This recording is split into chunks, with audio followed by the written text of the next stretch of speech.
Hi guys, എല്ലാവർക്കും എൻ്റെ പുതിയ ചാനലായ ആംബിയൻസ് ഗാർഡനിലേക്ക് സ്വാഗതം.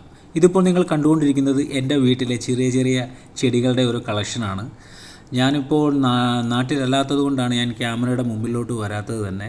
എൻ്റെ കയ്യിലുണ്ടായിരുന്ന കുറച്ച് ചെടികളും ഇലച്ചെടികൾ, അദേനിയം, റെഡ് ഡ്രാഗൺ പോലുള്ള ഓർക്കിഡ് വിഭാഗങ്ങൾ, അങ്ങനെ കുറേ ചെടിയുടെ കളക്ഷനാണ് ഞാനങ്ങനെ ശേഖരിച്ച് വെച്ചിട്ടുള്ളത്. ഇപ്പോൾ നിങ്ങൾ കണ്ടുകൊണ്ടിരിക്കുന്നത് ഇലച്ചെടിയുടെ ചില പ്രത്യേക ഇതിലുള്ള ചെടികളാണ്. ഇതിപ്പോൾ ടയർ ചട്ടിയിലാണ് ഞാൻ വെച്ചിരിക്കുന്നത്. ഞാനായിട്ട് സ്വന്തമായിട്ട് തന്നെ ടയർ എടുത്ത് നമ്മളത് ചെറിയൊരു പോട്ടാക്കി അതിനകത്താണ് ഞാനിത് നട്ടു പിടിപ്പിച്ചേക്കുന്നത്. പിന്നെ ഇത് റെഡ് ഡ്രാഗൺ ഇതൊരു ഹൈബ്രിഡ് സാധനമാണ്. നമ്മുടെ നാട്ടിലൊക്കെ ഇതിൻ്റെ ചെറുതൊക്കെ കിട്ടാൻ വഴിയുള്ളൂ. ഞാൻ ഇത്രയും വലുതൊന്നും ഒരു വീട്ടിലും ഞാൻ കണ്ടിട്ടില്ല. അപ്പോൾ ഇതിന് നല്ല മാർക്കറ്റുള്ള ഒരു ചെടിയാണ്, ഓർക്കിഡാണിത്.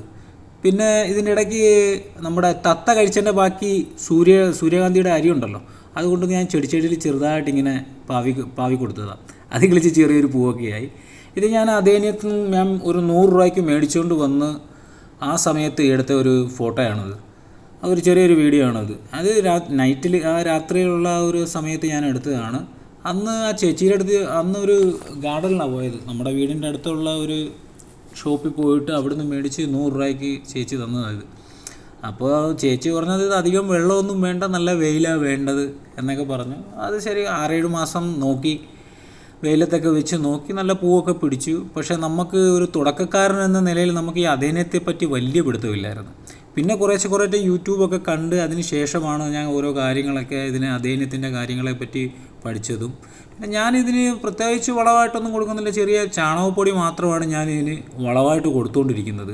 അല്ലാതെ പിന്നെ ഈ കുറച്ച് മേടിച്ചുകൊണ്ട് വന്ന ഒരു വർഷമൊക്കെ കഴിഞ്ഞതിന് ശേഷം ഞാൻ ഈ നമ്മുടെ വേപ്പിൻ പിണ്ണാക്കും എല്ലുപൊടിയും ചാണകപ്പൊടിയും അങ്ങനെയുള്ള ഇതിപ്പോൾ നിങ്ങൾ കണ്ടുകൊണ്ടിരിക്കുന്നതെന്ന് പറഞ്ഞു കഴിഞ്ഞാൽ ഞാൻ ഇതിനെ മൊത്തം പ്രൂണിങ് ചെയ്തു, ഇതിനെ കട്ട് ചെയ്തു, പൂവുള്ളതിനെ നിർത്തി അതിനെ വെട്ടാൻ എനിക്കൊരു വിഷമം പോലെ.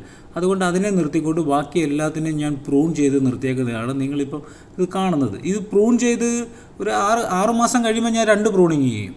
ഇതിപ്പം നമ്മുടെ വീട്ടിൽ നിൽക്കുന്ന ഒരു വലിയ ചെടിയാണ്. ഇതാണ് മദർ പ്ലാന്റ്. ഇതിനെല്ലാം ഞാൻ പ്രൂൺ ചെയ്ത് നിർത്തിയേക്കുക. ഇതിന് ശേഷം ഇതാണ് പ്രശ്നം. മഴ വന്ന് എൻ്റെ ചെടി ഫുള്ള് നശിച്ച് ഇലയെല്ലാം കൊഴിഞ്ഞ് എങ്ങനെ ഇരുന്ന ഒരു ചെടിയായിരുന്നെന്നറിയാവോ, മൊത്തം നാശമായി. അവിടെ വീട്ടിലാരും നോക്കാനും ഇതിനെപ്പറ്റിയുള്ള കാര്യങ്ങളൊന്നും അറിയാതെ മൊത്തം ഇല കൊഴിഞ്ഞ് മഴ മൊത്തം നനഞ്ഞു. ഈ പ്രധാനപ്പെട്ട കാര്യങ്ങൾ നമ്മൾ പോട്ടി മിക്സ് തയ്യാറാക്കുമ്പോൾ നല്ല രീതിയിലുള്ള ലൂസ് മണ്ണും മണലും എല്ലാം ചേർത്ത് വേണം നമ്മൾ. ഇതുപോലെ വെള്ളം തങ്ങി നിന്ന് ഇതുപോലെ ഇല പൊഴിഞ്ഞ് ചെടി നശിച്ചു പോകും. അതിൻ്റെ കോഡക്സൊക്കെ ഇതുവരെ അളിഞ്ഞിട്ടില്ല. അപ്പോൾ വീട്ടിൽ ഇതുപോലെ വൈഫും മോളും ഒക്കെ ഉണ്ടായതുകൊണ്ട് അവർ ചെക്ക് ചെയ്ത് ഒരു സൈഡിലോട്ട് അത് മാറ്റി വെച്ചേക്കുവാണ്. അപ്പോൾ അവർക്കിതിനെപ്പറ്റി ഒരു ധാരണയും കാര്യങ്ങളൊന്നും ഇല്ല. നിങ്ങൾക്കും എന്തെങ്കിലും കാര്യങ്ങൾ കൂടുതൽ അറിയാവുന്നെങ്കിൽ എനിക്കും ഇതിൻ്റെ വീഡിയോയുടെ താഴെ കമൻറ്റ് ചെയ്യുക. അപ്പോൾ ഞാൻ സൈനപ്പ് പറയുകയാണ്. Okay, bye. വീണ്ടും കാണാം അടുത്തൊരു വീഡിയോയിലൂടെ.